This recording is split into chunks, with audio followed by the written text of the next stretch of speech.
C'est un immense plaisir et un honneur de nous retrouver ici aujourd'hui, une date bénie, une date mémorable, le 6 juillet 2024, ici à Niamey. Avant tout propos, rendons grâce à Dieu qui a permis donc que ce jour soit. Nous lui disons merci pour tout ce qu'il a pu faire pour nous jusqu'à aujourd'hui et tout ce qu'il fera pour le peuple de l'AES. Permettez-moi également de rendre hommage au peuple nigérien. Ce peuple qui a tant souffert depuis l'avènement du CNSP et qui continue de rester debout. Merci aux Nigériens qui nous ont réservé un accueil chaleureux hier lorsque nous avons foulé le sol de notre patrie ici.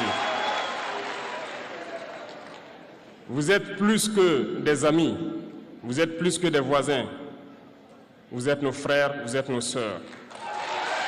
Parce que la fraternité va au-delà de l'amitié ou du voisinage. Nous avons le même sang qui coule dans nos veines. Dans nos veines coule le sang de ces vaillants guerriers qui ont combattu et qui ont réservé ces terres que nous appelons Mali, Burkina et Niger. Dans nos veines coule le sang de ces vaillants guerriers qui ont aidé le monde entier à se débarrasser du nazisme et de beaucoup d'autres fléaux. Dans nos veines coule le sang de ces vaillants guerriers qui ont été déportés d'Afrique vers l'Europe, l'Amérique, l'Asie ou je ne sais encore, et qui ont contribué à construire ces États pendant l'esclavage. Dans nos veines coule le sang d'hommes dignes, d'hommes robustes, d'hommes debout. Et pour cela, soyons-en fiers et soyez remerciés d'être ressortissants de l'AES. L'Afrique, ce continent qui a tant souffert et qui continue de souffrir du fait des impérialistes. Ces impérialistes n'ont qu'un seul cliché en tête. L'Afrique est l'empire des esclaves. C'est comme ça qu'ils voient l'Afrique. Pour eux, les Africains les appartiennent. Nos terres les appartiennent. Nos sous-sols les appartiennent. Ils n'ont jamais pu changer de logiciel jusqu'à aujourd'hui. C'est déplorable. Mais comment procèdent-ils? C'est malheureusement depuis donc ces années 60 où ces simulacres d'indépendance ont été donnés à l'Afrique. Ils n'ont juste fait que placer des valets locaux à la tête, selon eux, de leur sous-préfecture pour pouvoir continuer à les alimenter. Ces valets locaux que nous allons qualifier aujourd'hui d'esclaves de salon n'ont d'autre repère que de chercher à vivre comme le maître, à satisfaire le maître et à faire tout ce que le maître lui dicte. Ils volent, ils pillent nos États, amènent tout chez le maître et leur richesse est conservée chez le maître. Ils font tout pour vivre comme le maître et toujours le satisfaire. Lorsque le maître commande, ils exécutent. Savez-vous qui sont ces esclaves de salon? Eh bien, nous allons vous expliquer ce que c'est.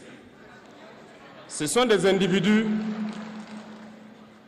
qui n'ont aucune dignité, qui n'ont aucune morale, qui n'ont aucune personnalité. Mais le maître esclave a toujours su identifier ces individus. Ils sont toujours prêts à trahir leurs frères pour satisfaire le maître. Ils nous ont trahis depuis l'indépendance et d'autres continuent jusqu'à aujourd'hui à nous trahir au profit de leur maître.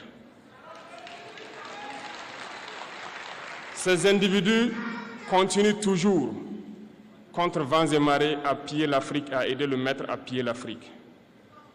Ils se plaisent à le dire chaque année dans leurs sondages économiques, le Burkina est le pays le plus pauvre, le Mali est le pays le plus pauvre, le Niger est le pays le plus pauvre.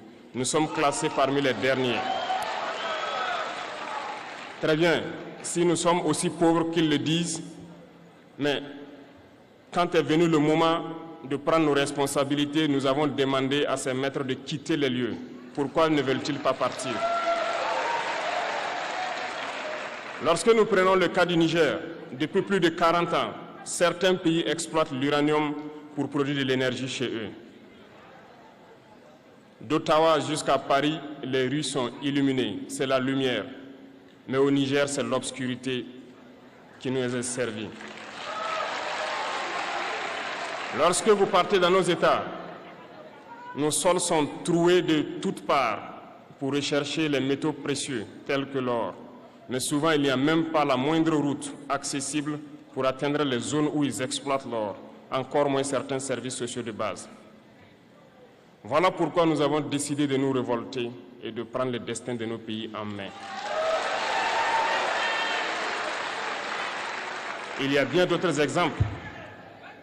Mais lorsque nous avons décidé ainsi, eh bien, nous avons été approchés par certains esclaves de salon pour nous passer le message de leur maître.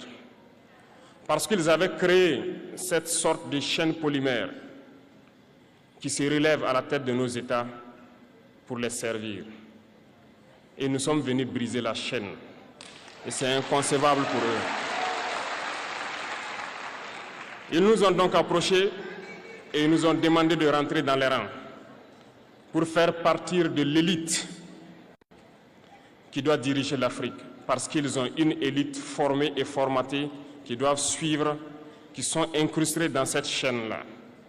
Nous avons refusé de rentrer dans leur rang. Et dès lors, les hostilités ont commencé. Et ils ont fait fourvoyer dans nos zones plusieurs mercenaires, des formateurs. Les agents sont descendus dans le Sahel pour espérer mener des attaques barbares, lâches contre nos populations, espérer les révolter. En plus de ces attaques sur le terrain, les attaques communicationnelles, la manipulation, la désinformation battent son plein dans leur rang. Mais les peuples du Sahel ont compris et plus jamais on ne pourra les manipuler. Ils savent d'où ils viennent, ils savent ce qu'ils font et ils savent où ils partent.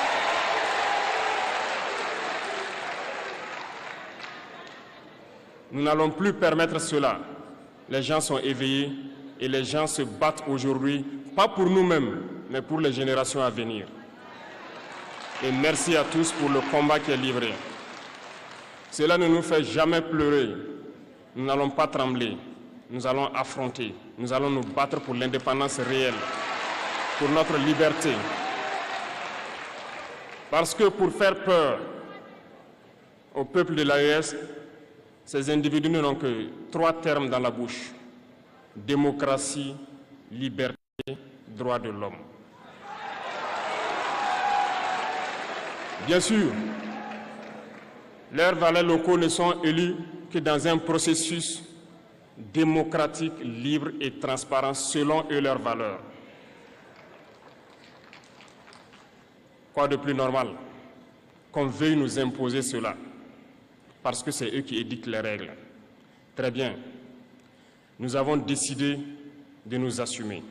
Voilà pourquoi un 26 juillet 2023, lorsque le Niger a décidé de tourner la page, les esclaves de salon et leurs maîtres sont montés sur les grands chevaux. Ils ont mis leurs valets locaux en avant et ont décidé de mener une guerre contre le peuple nigérien. Nous avons donc dit, quiconque osera s'en prendre au Niger nous aura en face, parce que nous mènerons une guerre sans merci jusqu'à la dernière goutte de sang pour quiconque osera s'attaquer à nos États. Cette parole, cette décision que nous avons eue hier est d'actualité aujourd'hui et sera d'actualité demain et pour toujours. Ainsi naquit l'AES le 16 septembre 2023. dans une architecture de défense mutuelle. Mais nous avons jugé nécessaire de prolonger et d'agrandir donc l'architecture de l'AES. Ce qui nous rassemble aujourd'hui doit nous permettre d'aller sur d'autres terrains en plus de la défense, notamment les finances et l'économie, les infrastructures, la santé, l'éducation, bref, j'en passe. Je souhaite donc que ces moments soient pour nous une histoire que nous allons écrire pour l'AES, mais surtout pour l'Afrique et pour le monde entier. Que Dieu illumine tout un chacun de nous. Que Dieu nous inspire dans ces tâches qui nous sont confiées.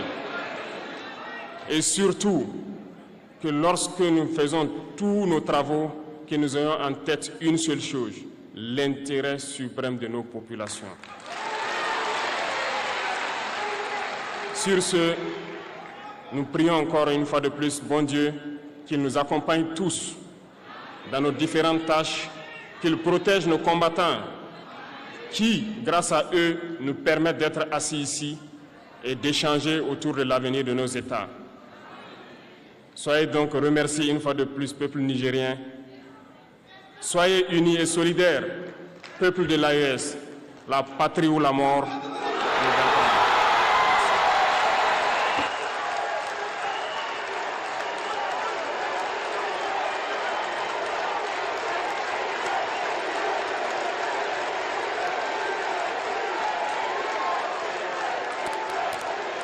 Merci. Merci.